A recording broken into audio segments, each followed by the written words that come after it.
शांति।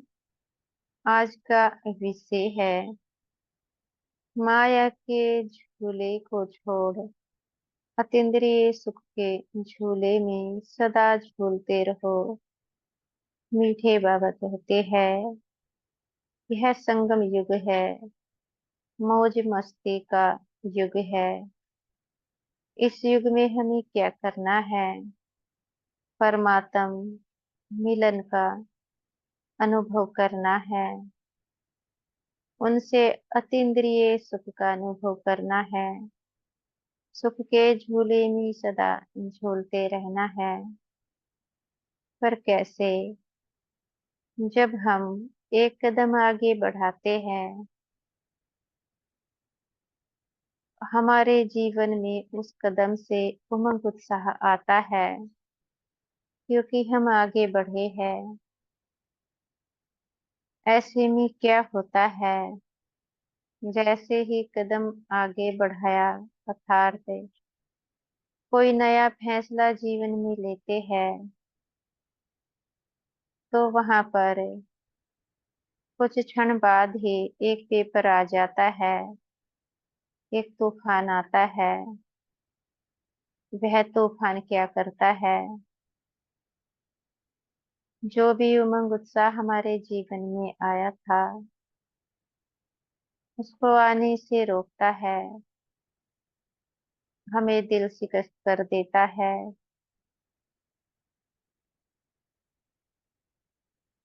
ऐसा लगता है जो हम करने जा रहे थे वह संभव है, हो नहीं सकता है, क्योंकि माया तूफान बहुत मचाती है।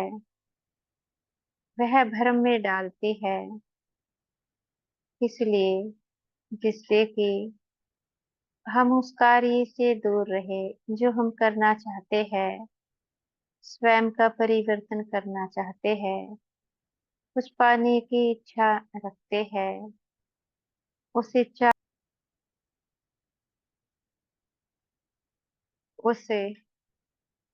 इच्छा को प्राप्त करने के अर्थ ही हम कुछ धारणाओं को भी अपनाते हैं, सेवाओं को भी बढ़ाते हैं। हमारी वह इच्छा अवश्य पूरी हो जाती है, लेकिन कब? जब हमारे कदम शक्तिशाली होते हैं। जो भी हम संकल्प करते हैं, उसे संकल्प को इतना शक्तिशाली बना देना है कि जिस कार्य अर्थ भी हमने वह संकल्प किया, वह कार्य होना ही होना है। उसको होने से कोई भी रोक नहीं सकता है,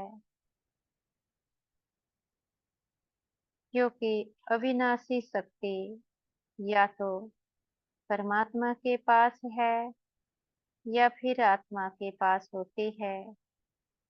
ना माया के पास होती, ना ही वायुमंडल के पास होती। शक्तियाँ केवल परम पिता परमात्मा की और आत्मा की होती है। आत्मा चाहे तो क्या कुछ नहीं कर सकती, सब कुछ कर सकती है, पर उसके लिए आत्मा को स्वयं पर भरोसा करना होता है, अपनी शक्तियों पर भरोसा करना होता है, परम पिता पर भरोसा करना होता है। बगैर भरोसे के कोई भी कार्य होता नहीं है।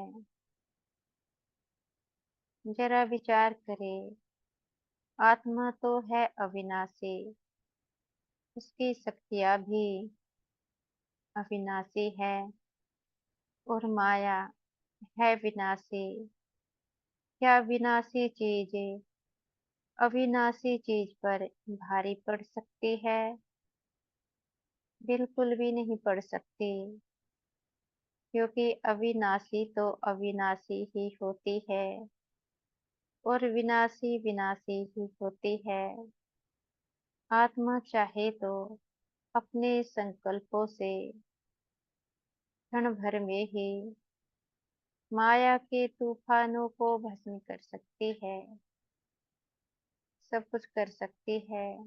लेकिन तब जब वह बाबा को याद करे, निरंतर बाबा से शक्तियाँ लेते रहे,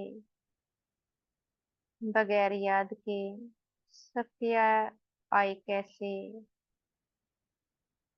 बगैर याद के आत्मा में समझ आए कैसे, समझ से और शक्तियों से आत्मा बलशाली बनती है। आत्मा में बल होगा तो ही तो वह माया का सामना कर सकती है, वायुमंडल का सामना कर सकती है, प्रकृति का सामना कर सकती है।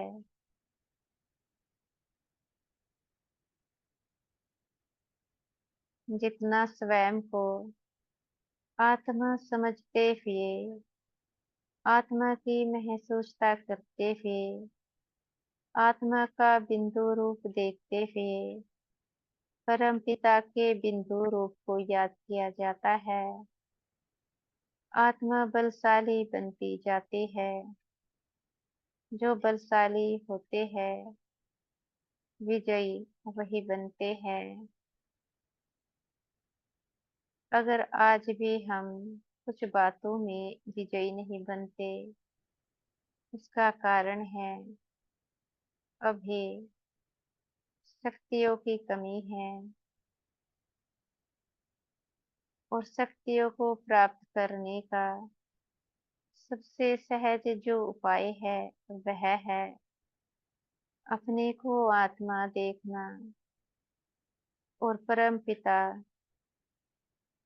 परमात्मा को याद करना।